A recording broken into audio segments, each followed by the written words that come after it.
Your career is just filled with brand names. And then all of a sudden, the reason that you're famous, most famous, is for shining the light on other businesses. I love that you used your platform to help others. And that is what your life right now is about. So let's go back all the way back. You're 25, but so it's going to sound like decades and decades, but we're going back. She's not 25. I'm being nice.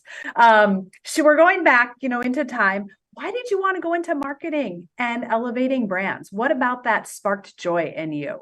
Well, that's a really interesting question. So just the other day I was reflecting on this, and it was actually I was in high school, and I had always wanted to go into something that helped people. Like I was raised in the kind of family where you give back and you volunteer, and I just felt very compelled and drawn towards doing something that helped make other people's lives better.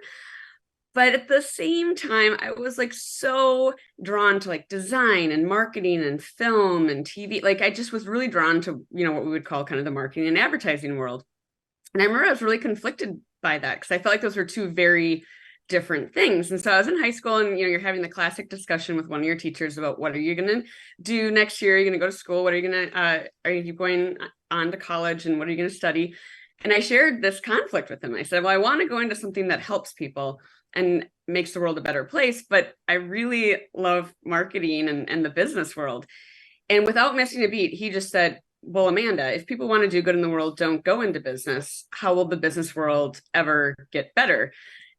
And for me, that was like the big aha moment. That was like a very, I guess that would be what people call a paradigm shift. It suddenly reframed the whole thing for me. So then I spent my entire career, I did go into marketing kind of almost with permission to pursue it under the guise of like, how do we bring goodness into the space of marketing? How do we bring goodness into the place of business? And so now I kind of like my entire career, I pursued how do you do those two things? And I've had opportunities to do it quite literally. And I've had other times where I think my role was building the skill set so that I could get to the point, to your earlier point about using my platform for good. And then that was a topic of my TED Talk, which is like, how do companies do well by doing good? Like, how do you bring those two things together? So I love looking back at our life and finding these little moments where, someone said just little something and it kind of changed your trajectory forever. It's such a great point. Props to that teacher who made the comment that stuck with you. And I don't know why, specifically young people, and I've been there at times in my life as well, where we think that helping the world and making money are on two separate sides of the spectrum, and they must be on the same side.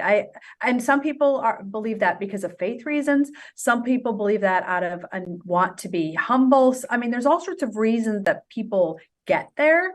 But so often when I talk with college, specifically women, about, they want to help the world and they want to give back, and then they immediately go nonprofit.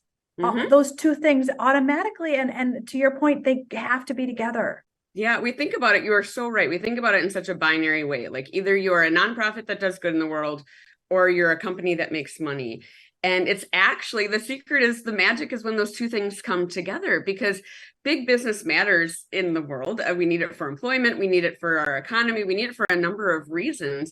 But big business is where all the resources are, not even just fiscally, but skill set, access, influence on the Hill, everything. And then, nonprofits are doing the real work. They're in communities.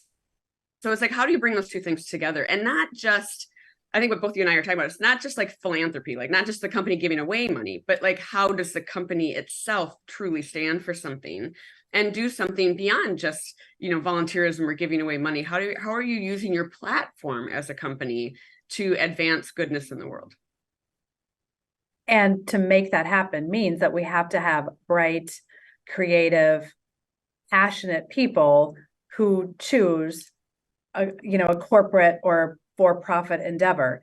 Mm-hmm. Again, if you want to go into nonprofit arena, that's awesome, wonderful. However, if you're someone who thinks that to do what good means you must go into nonprofit, and frankly, Google nonprofit fraud.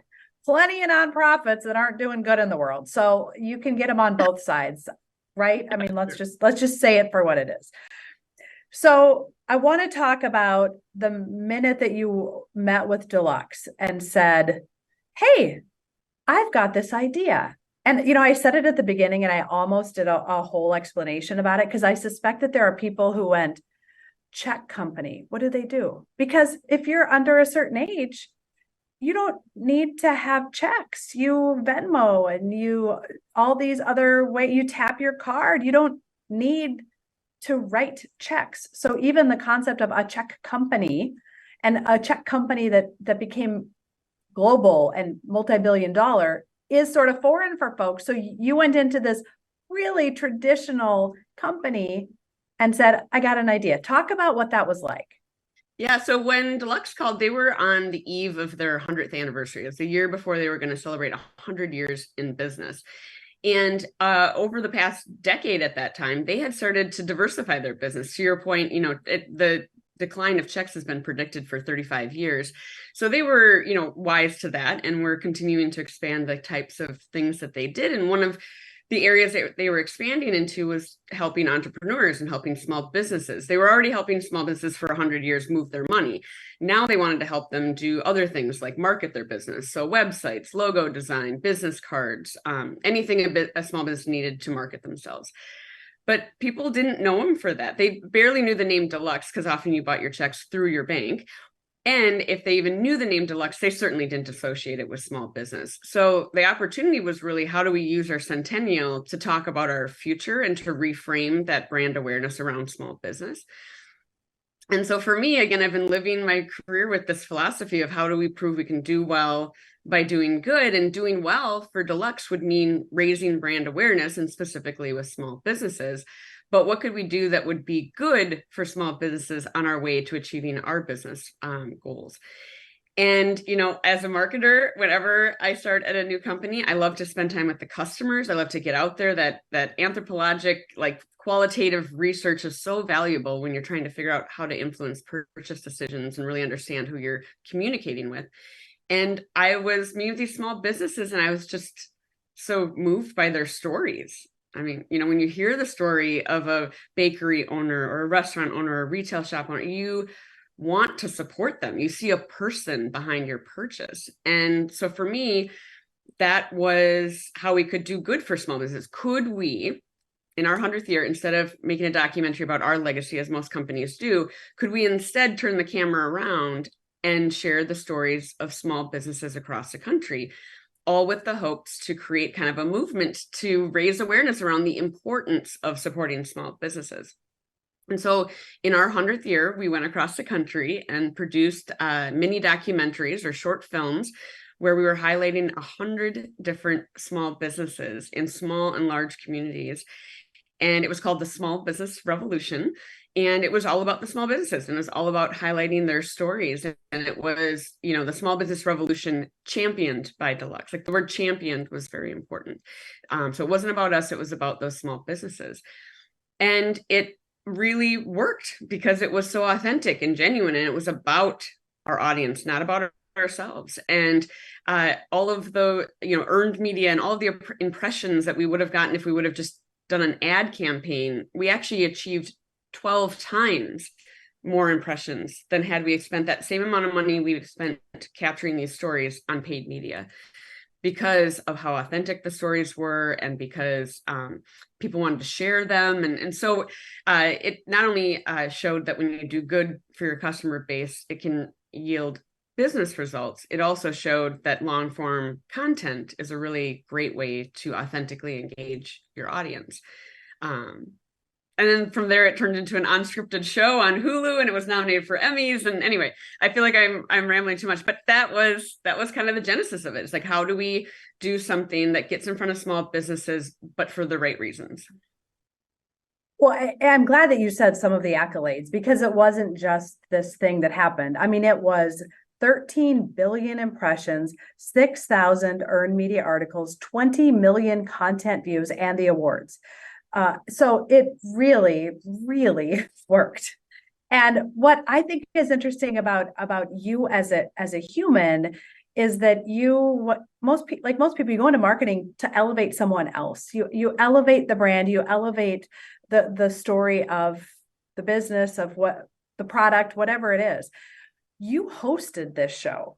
So you suddenly now are in front of the camera and you become a known face. And there are many, many careers where people plan that is their plan. This was not your plan and it happened. What has that been like for you?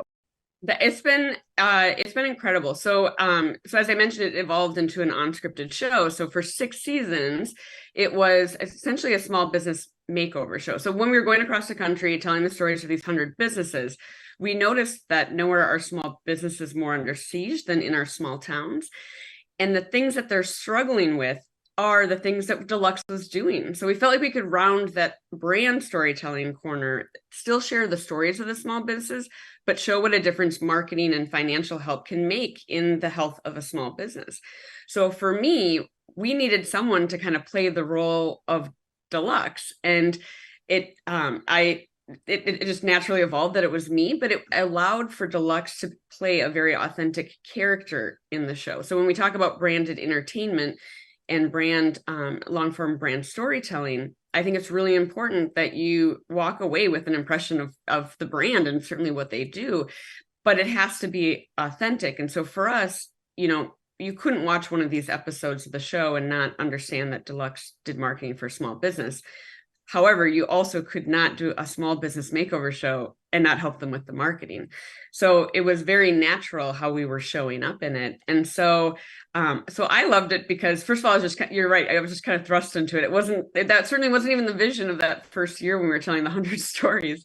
But I ended up really loving it. And I think part of it was because it allowed us to truly demonstrate our brand purpose, but actually our brand, showing how we were taking brand action, like not stopping at brand purpose. We were actually demonstrating how we were out there doing it. And so to be the face of that, as in my seat as the chief brand officer, was really rewarding because it was able to be quite literal. So yeah, I loved it. I mean, part of why it worked so well, I think, is because I was essentially directing from both in front and behind the camera. So I knew what we were trying to achieve through the content.